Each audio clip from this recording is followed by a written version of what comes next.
Devil's Third for the Wii U is a very infamous game. It is expensive to buy and it is considered a pretty bad game. But what if I sat here and told you I enjoyed this game but I've never played it? I know question marks are flying above everybody's head right now. Well, how did you enjoy this game if you have never played it? Well, this is a very interesting piece of gaming history that nobody really knows about, and I am here to tell you about it. If you are unaware, Devil's Third had an online component for the game on the Wii U separate from the main game. It was called Devil's Third Online, and it would garner a very tight-knit cult following. And what if I sat here and told you that after the game shut down on the Wii U, it would later get a spiritual successor on PC?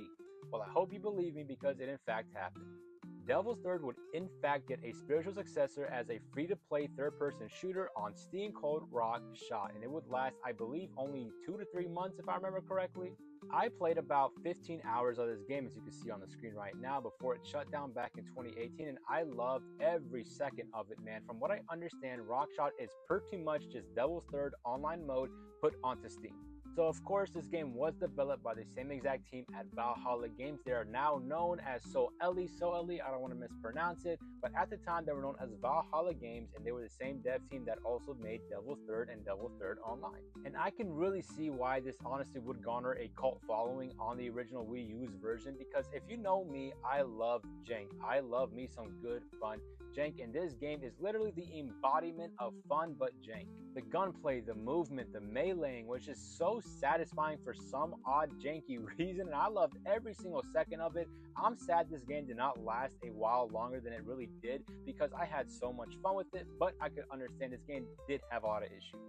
And every time somebody brings up Devil's Third and I mention to them that it got a spiritual successor, it's always the same response. What the hell are you talking about?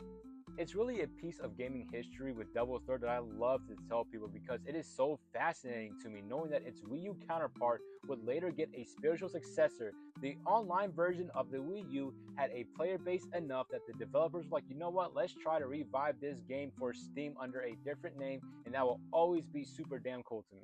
And if you are also unaware, the dev team that made Devil's Third still makes games today. Like I mentioned earlier, they are under a different name now called Soeli, I don't know how to pronounce it, but they are under a different name now. And they would develop recent titles like Valkyrie Elysium, and they would also develop Naruto Shinobi Strikers, which I've played a bunch of. I really adore this game. It has a lot of issues though, but my god, I love this game. This is a topic for a separate video.